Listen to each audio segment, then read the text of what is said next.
SI అహంకారంగా ఇక వాళ్ళ ఆఫీసర్ల ముందర ఇంతకంటే ఎక్కువ మాట్లాడడం అన్పార్లమెంటరీ బాగుండదు కాబట్టి నేను మాట్లాడడానికి నాకు ఏ భయం లేదు.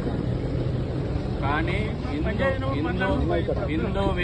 హిందూ వ్యతిరేక ఎజెండా తోటి ఆయన క్రిస్మస్ రోజున హిందువుల మీద పండుగలు చేయొద్దని ఆంక్షలు పెట్టేటట్టు స్వాముల మీద అసభ్యకరమైనటువంటి పదాలు వాడుతూ ఏదైతే మన పవిత్రమైనటువంటి అక్కడ పూజా స్థలాన్ని అపవిత్రం చేసి ఆయన మన మీద మన హక్కులను కాలరాసిందో ఆయన క్షమించడానికి నేరం చేసిండు. అటువంటి వాడిని క్షమిస్తే మనకు అయ్యప్ప మనని క్షమించాం. ఓపెన్ చెప్తున్నా నేను. మనకి ఇవాళ ఏసీపీ గారికి కంప్లైంట్ ఇచ్చిపోతున్నాం. కేసు రిజిస్టర్ కావాలి, క్రిమినల్ కేసు రిజిస్టర్ కావాలి. నెంబర్ 1. నెంబర్ 2 డిపార్ట్మెంట్ యాక్షన్ తీసుకోవాలి. తర్వాత మన మీద కేసు అయింది, దొబ్బేసిర్రు, బరాబర్ దొబ్బేసిర్రు, ఏం మోమాటం లేదు. మీరు అదే కేసు కొట్లాడమంటే మేము న్యాయస్థానాలలో కొట్లాడతాం, మాకేమి ఇబ్బంది లేదు.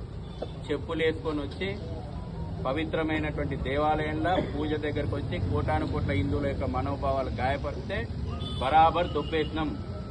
నేను ఇక్కడి నుంచి కూడా ఇదే పోలీస్ స్టేషన్ దగ్గర నుంచి కూడా రేపు ఇంకెక్కడన్నా ఇటువంటి సంఘటన జరిగినా మీరు చట్టాన్ని మేము గౌరవిస్తాం, కానీ మా ధర్మం మీద దాడి జరిగితే, మా ధర్మాన్ని అవమానం చేస్తే దొబ్బేస్తాం, బరాబర్ దొబ్బేస్తాం.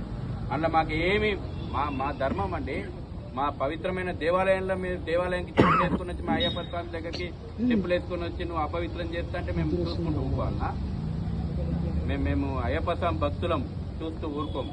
కాబట్టి మా అయ్యప్పల మీద పెట్టినటువంటి కేసులు ఏవైతే ఉన్నాయో అక్రమ కేసులు, కేవలం మీ యొక్క ఇగో కోసం, పోలీసులు చేసిన తప్పును కప్పిపుచ్చుకోవడం కోసం అయ్యప్ప స్వాముల మీద కేసులు పెట్టారు కదా.